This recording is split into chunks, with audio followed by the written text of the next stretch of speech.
Alright, welcome to the first review of Birth Month, and that is for The Land Before Time from 1988, a movie I grew up with, a movie I enjoyed very much as a kid.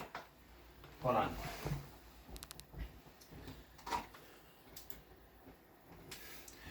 To turn off the TV there. So,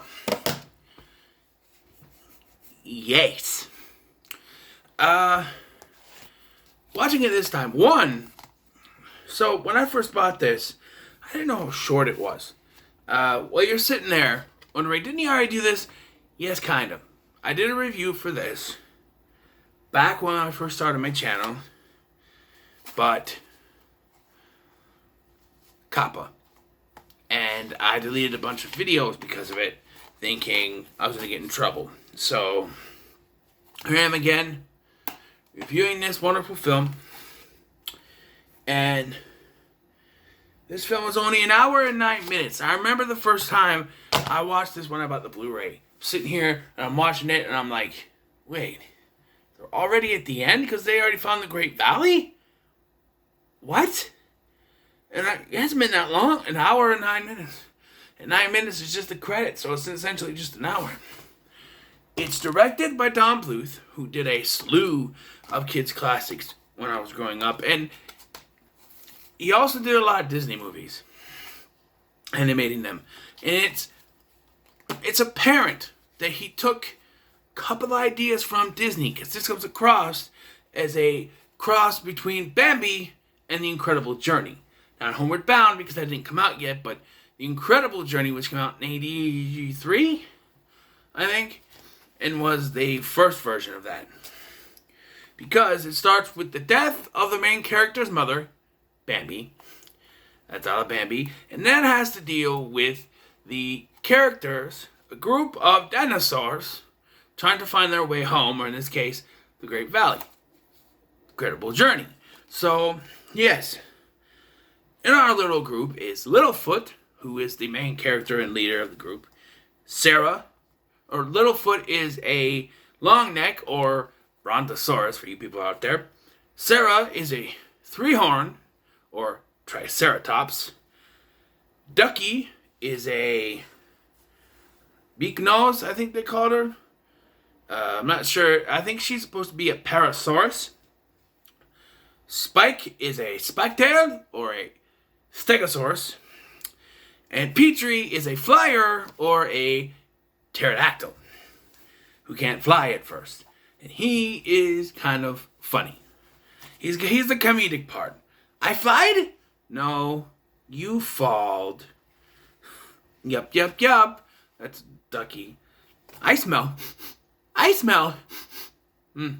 Ducky. You smell me?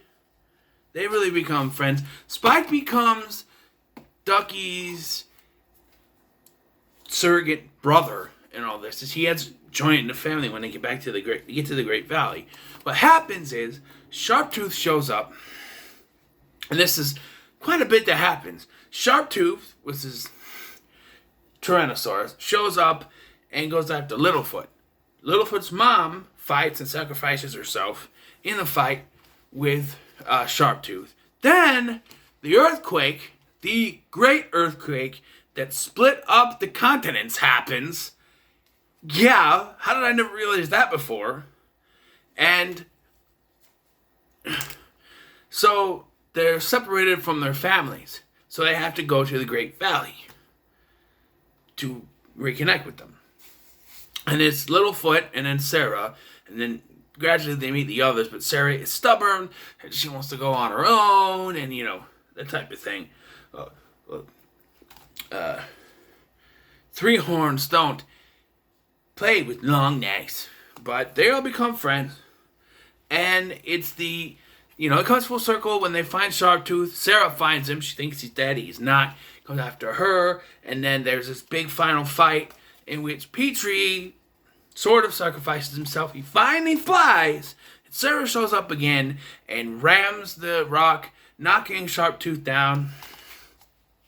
And then they find the Great Valley. And I know Sarah is just being stuck up, but I always love when they're like, we found it, I found it, I found it, I found it. Like, but I think that's when they don't actually find it. Because there's a false find where they think they found the Great Valley, but it's one tree with a bunch of leaves, or tree stars, as they say. And they think that's it. One big tree is the Great Valley. But they do eventually find it. And then it just ends after they reunite with their family and stuff, and you see that Spike's gonna join Ducky's family, and then, or a Duckbill, maybe she's a Duckbill, I don't know, and then or a swimmer, I don't know, and it just ends with this song, which is a pretty cool song. It's a nice slow little song, and there's this real thing with the, and if you're wondering, Littlefoot does still have family. He has his grandparents. And yeah, the animation done by Don Bluth, of course, is still fantastic to this day. I mean, it's a little fuzzy with the aspect ratio of the Blu-ray.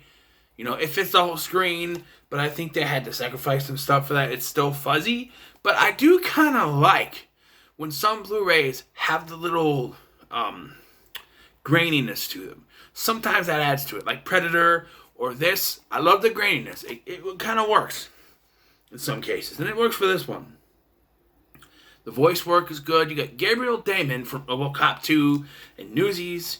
He was Spot Conlon in Newsies. That's where I know him from. But he's in this. He voices Littlefoot. And Pat Hingle, who would play Commissioner Gordon in all 4 of the Burton / Schumacher Batman films, he's the narrator and Rooter. I want to say Hooter, but not Hooter. Rooter, who's this Ankylosaurus that Littlefoot runs into for like 5 minutes. Who knows? But yes, and like I say, animation is fantastic. Even to this day. Which is why I think I'm going to be reviewing some Don Bluth films first. This, Outlaws Go to Heaven, An American Tail, Rock-a-Doodle, which is one of my personal favorites. So, yes, but what... This is going to be a short one, folks, really. Do I have any problems with this film? Hell to the no! That's why Land Before Time gets a 10 out of 10 from the Scotty. Okay? Go out, watch this film, show your kids this film. It's a fantastic film, one of my personal favorites. Yes. So, what are your thoughts on Land Before Time? Let me know in the comments below. Make sure to like, share, and subscribe. Thank you for watching. I've been Scotty. We'll see you in the next one.